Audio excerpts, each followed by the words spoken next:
Hello guys, welcome back to our channel Telugu talks. Nominations జరిగి ఈరోజు విశేషాలు ఏంటో మాట్లాడేసుకుందామా? Let's get into the video.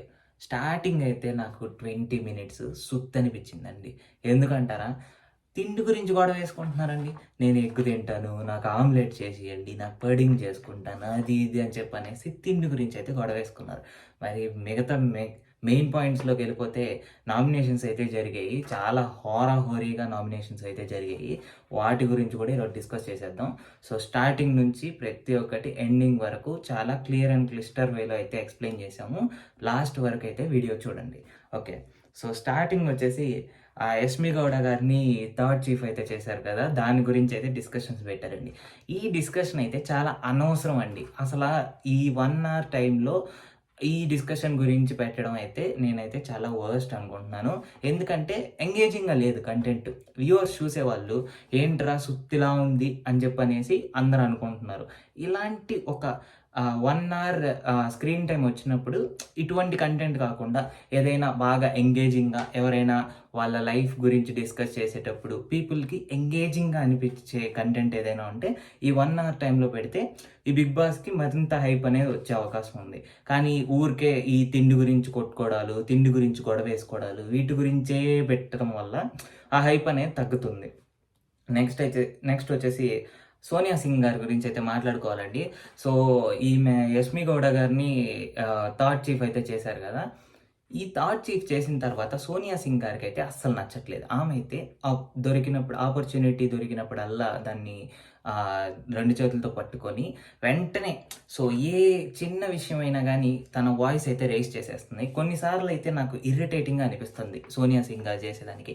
ఏంటంటే ఒక టాపిక్ గురించి ఇంతవరకే మాట్లాడాలి అనుకున్నంత వరకే ఆపేయాలని, అంతే అనమాట.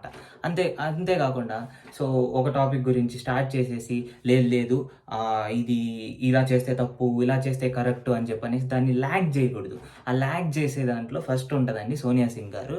ఆమె అయితే ఆపర్చునిటీని గ్రాస్ప్ చేస్తుంది కానీ సరిగ్గా అయితే ఉపయోగించుకోవట్లేదు.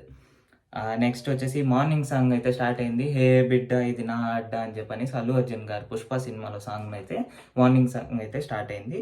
నెక్స్ట్ నిద్రపోతున్నారు ఎవరు, మణికంఠ గారు. సో ఇది నిద్ర గురించి చెప్పుకోవాలండి. సో బిగ్ బాస్లో వచ్చేసి నిద్రపోతున్నది కూడా బయట వాళ్ళకి కామెడీ అనిపిస్తుంది అనమాట. నిద్రపోతూ ఆ కుక్కలు అరవడం వల్ల లేవడం అది ఇది అని చెప్పనేసి. కానీ బిగ్ బాస్ గారు నాకేమనిపిస్తుంది అంటే మణికంఠ మీద ఎక్కువ ఫోకస్ చేస్తున్నారు. స్టార్టింగ్ నుంచి ఏవి దగ్గర నుంచి ట్రాజడీగా ఎలా అయితే మొదలైందో అలాగే ఆయన్ని బయటికి తీసుకెళ్లాలనే ఈ ప్లాన్ వేయడం, అనిల్ రావుపూడి గారు ప్రాంక్ చేయడం, ప్లస్ కంటెస్టెంట్స్ అందరూ ఆయన గురించి డిస్కస్ చేయడం.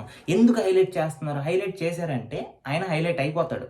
ఏంటి 10 మంది ఆయన గురించే మాట్లాడుతున్నారు అంటే బయటకు ఆ కంటెంట్ పోతుంది. ఆ 10 మంది మణికంఠ గారి గురించి మాట్లాడుతున్నారు అంటే ఏదో ఉంది ఆయనలో అని చెప్పనేసి. నిజానికైతే ఆయన అయితే ఏమీ చేయట్లేదు మణికంఠ గారు. బిగ్ బాస్లో వచ్చి ఒక మూలన కూర్చొని ఏదైనా అడిగినప్పుడల్లా నా పాస్ట్ ఇలా ఉంది, సో నేను ఒక మూలన లోన్లీగా కూర్చుంటాను, నా లైఫ్ ఇంతే అని అనుకుంటున్నారు. కానీ ఆయన గురించి ఎందుకు డిస్కస్ చేసి ఒక పెద్ద కంటెస్టెంట్ లాగా చేయొద్దండి. ఎందుకంటే ఆట ఆడిన తర్వాత మనకు తెలిసిద్ది ఎటువంటి కంటెస్టెంట్ ఓట్లు వేయాలా వద్దా అనేది కూడా ఆట ఆడిన తర్వాత తెలిసిద్ది, ఇప్పుడే కాదు. నెక్స్ట్ ఈ ఫుడ్ గురించి డిస్కషన్ చేస్తున్నారంటే అసలు ఫుడ్ గురించి డిస్కషన్ అయితే వేస్ట్. ఎందుకంటే ఒక పర్టికులర్ రేషన్ వచ్చింది, దాన్ని వీక్లీ ఎలా వాడుకోవాలి, నెక్స్ట్ రేషన్ వచ్చేంతవరకు ఎలా వాడుకోవాలని చెప్పని ఒక ప్లాన్ వేసేసుకున్నారు. దాని ప్రకారం వెళ్తున్నారు అందరూ. అంతేగాని ఒక మధ్యలో ఒకరు వచ్చేసి నాకు గుడ్డుతో ఆమ్లెట్ కావాలి, నేను గుడ్డుతో పడ్డింగ్ చేసుకుంటాను, అది చేసుకుంటాను, ఇది చేసుకుంటాను అని చెప్పని ఊరికే సుత్తి గొడవలన్నీ పెడుతున్నారు. దానివల్ల టీఆర్పీ అయితే తగ్గబోతుంది ఖచ్చితంగా. నెక్స్ట్ నామినేషన్ ప్రక్రియ అయితే స్టార్ట్ అయిందండి. నేనైతే ఈ ఎపిసోడ్లో బాగా గమనించింది వచ్చేసి నిఖిల్ గారి డామినేషన్.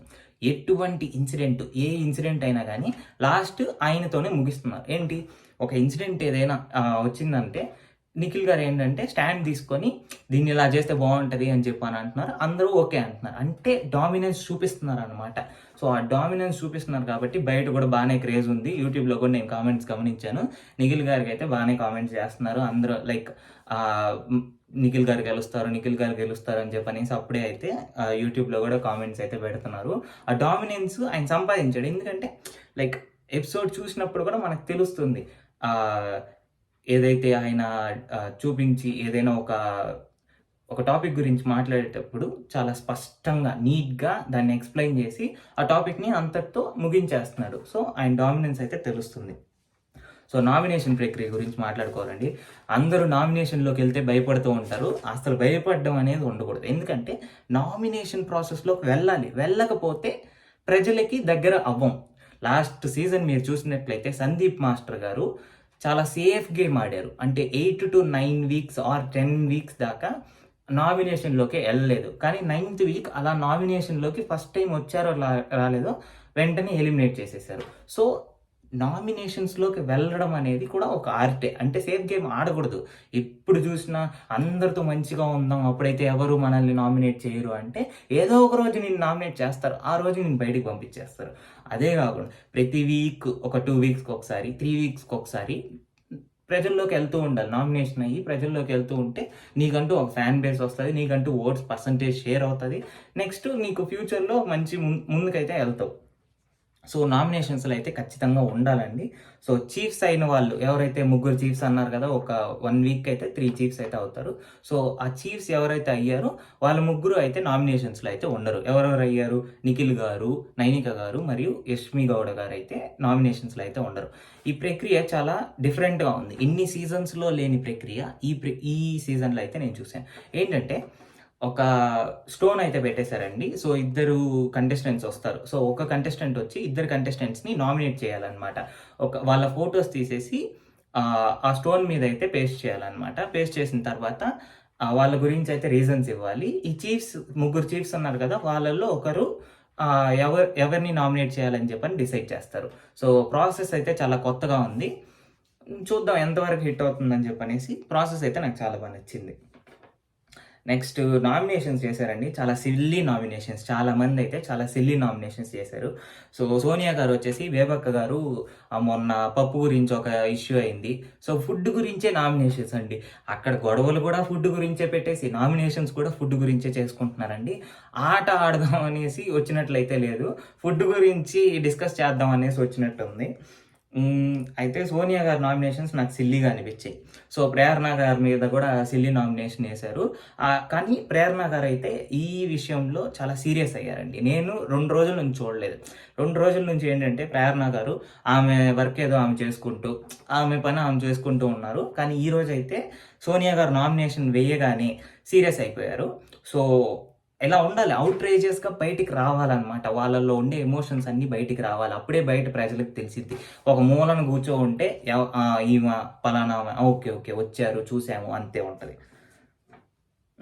యష్మి గారైతే మళ్ళీ బేబక్క గారినైతే చూస్ చేసుకున్నారు. చెప్పాను గదా! ముగ్గురు చీఫ్స్‌లో ఒక చీఫ్ హారన్ మోగినప్పుడు వచ్చి వాళ్ళకి ఒక కర్రలాగా ఇచ్చారు. ఆ కర్రను తీసుకొనొచ్చి ఎవరినైతే నామినేట్ చేయాలనుకుంటున్నారో ఆ ఇద్దరిలో వాళ్ళ మీద గుచ్చాలండి. సో, ఆ ఫోటో మీద అయితే గుచ్చాలి. వాళ్ళైతే యష్మి గారైతే బేబక్క గారి మీద గుచ్చేసి బేబక్క గారిని నామినేట్ చేశారు. నెక్స్ట్ నబీల్ గారైతే వచ్చారండి. నబీల్ గారు మణికంఠ మీద నామినేట్ చేశారు. నెక్స్ట్ వచ్చేసి బేబక్క మీద నామినేట్ చేసేసారు. నబీల్ గారైతే మణికంఠ గారి గురించి ఇలా ఒక రీజన్ చెప్పారు. మీరైతే కలవట్లేదు. అదైతే నిజమండి. 100కి 100% మణికంఠ గారైతే ఎవ్వరితో కలవట్లేదు. అదైతే ఖచ్చితంగా నిజం. ఆ విషయం చెప్పినప్పుడు మణికంఠ గారు ఆయన లైఫ్ స్టోరీ స్టార్ట్ చేశాడు. ఏదో చెప్తా ఉన్నాడు స్టార్టింగ్ నుంచి. నేను అక్కడ ఉన్నాను, 2.5 సంవత్సరం లోన్లీగా ఉన్నాను అది ఇది అని చెప్పనేసి. ఇదైతే ఒక సింపతి కార్డ్ ప్లే చేస్తున్నట్టు నాకు అనిపించింది. అనిపించడం కాదు. అది అందరికీ అలానే అనిపిస్తుంది. ఖచ్చితంగా ఆయన సింపతి కార్డ్ అయితే ప్లే చేస్తున్నారండి.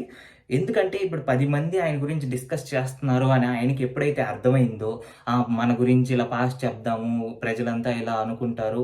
అప్పుడైతే మనకు ఓట్లు సింపతి వల్లనైనా ఓట్లు పడతాయని చెప్పనేసి మణికంఠ గారు అలా సింపతి కార్డ్ అయితే ప్లే చేస్తున్నారు.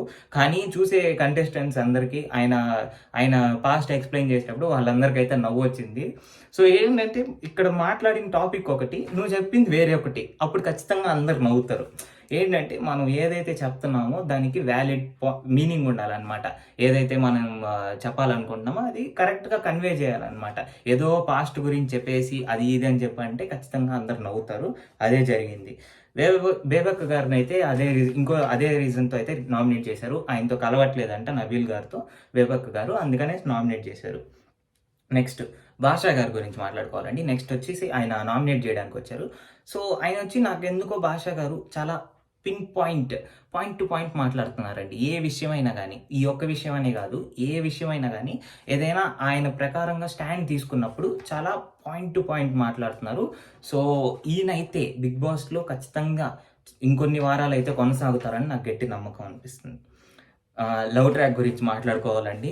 సో, ఈ మధ్యలో లవ్ ట్రాక్ ఒకటొచ్చింది. లవ్ ట్రాకా? ఏంట్రా లవ్ ట్రాక్ మనకు తెలియకుండా అంటారా?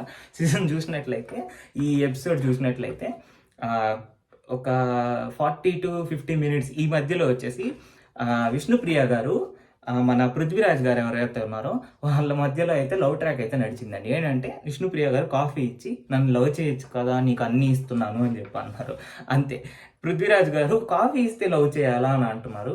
సో, లవ్ ట్రాక్ వల్ల ఏంటండి ప్లస్ పాయింట్ అంటే మీరు గత 4, 5 సీజన్‌లు చూస్తే ఎవరైతే లవ్ ట్రాక్ మెయింటైన్ చేశారో వాళ్ళందరూ 10థ్ వీక్ నుంచి 12థ్ వీక్ వరకెళ్లారు. లవ్ ట్రాక్ వల్ల అంత పాపులారిటీ వచ్చిద్దా అంటే ఖచ్చితంగా వచ్చిద్ది. నువ్వు బయట చూసినట్లయితే ఇన్‌స్టాగ్రామ్‌లో, ఈ యూట్యూబ్‌లో గానీ, ఏ సోషల్ మీడియా ప్లాట్‌ఫామ్‌లో గానీ లవ్ ట్రాక్ మెయింటైన్ చేస్తే స్టేటస్‌లు క్రియేట్ చేస్తారు. దానివల్ల పోస్టులు క్రియేట్ చేస్తారు. బయట హైప్ పెరిగిద్దనమాట. ఈ ఇద్దరు కంటెస్టెంట్స్ ఉంటే హైప్ పెరుగుతుందని చెప్పనేసి బిగ్ బాస్ గారు ఎలా అయినా 10-12 వీక్స్ అయితే తీసుకొస్తారు కన్ఫర్మ్‌గా. సో, లవ్ ట్రాక్ అనేది చాలా ఇంపార్టెంట్. అది వీళ్ళిద్దరైతే స్టార్ట్ చేశారు. ఖచ్చితంగా వీళ్ళిద్దరూ ఒక 10థ్ వీక్ దాకా వెళ్ళే అవకాశం ఉంది. నెక్స్ట్ 'బేబక్క' గారు. సో, 'బేబక్క' గారు కూడా నాకు సిల్లీ రీజన్స్ వల్ల నామినేట్ చేశారనిపించింది. సో, కాఫీ విషయంలో 'పృథ్వీరాజ్' గారిని, మరియు 'నబీల్' గారు ఏ విషయం అయితే చెప్పారో సేమ్ అదే రీజన్‌తో 'నబీల్' గారి మీద 'బేబక్క' గారు కూడా రివర్స్ నామినేషన్ అయితే ఏశారు. ఇదంతా సిల్లీ నామినేషన్స్ అండి. ఎందుకంటే మనం గూడా వాళ్ళ గురించి ఇప్పుడే జడ్జ్ చేయలేం. ఎందుకంటే జస్ట్ 2 వీక్సే అయింది గాబట్టి, అప్పుడే వాళ్ళ గురించి జడ్జ్ చేసే అంత మనం చేయలేం. ఎందుకంటే ఒక 2 డేస్ ఇంకా ఒక 2, 3 వీక్స్ అయిన తర్వాత ఓకే. వీళ్ళు ఇంకా ఇదే సోది నామినేషన్‌లేస్తున్నారు అని మనం చెప్పుకోవచ్చు. ఇప్పుడైతే అప్పుడే వాళ్ళని జడ్జ్ చేసే అవకాశం అయితే లేదు. ఇంకా చాలా టైం ఉంది. దాంతో పాటు ఆల్రెడీ ఈ నామినేషన్ ప్రక్రియ అయితే నిన్ననే అయిపోయింది. టెలికాస్టింగ్ మాత్రం ఈరోజు కొంచెం, రేపు కొంచెం అలా వదిలే అవకాశం ఉంది. సో, నేనైతే నామినేట్ అయిన కంటెస్టెంట్స్ ఫోటోస్ అయితే ఇప్పుడు నేను మన వీడియోలో అయితే పెడతాను చూడండి. ఆహ్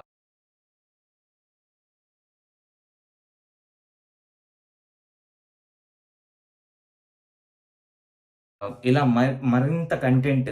సో, ఏదైనా గానీ చాలా క్లియర్ అండ్ క్లిస్టర్ వేలో అయితే ఎక్స్‌ప్లెయిన్ చేయడం అయితే జరుగుతుంది మన ఛానెల్‌లో. సో, మన బిగ్ బాస్ చూసే ప్రతి ఒక్కరు మన ఛానెల్‌ని సబ్స్క్రైబ్ చేసుకోమని అడుగుతున్నాను. సో, మన ఛానెల్ నేమ్ వచ్చేసి Telugu talks. Like, share, subscribe to our channel Telugu టాక్సూ.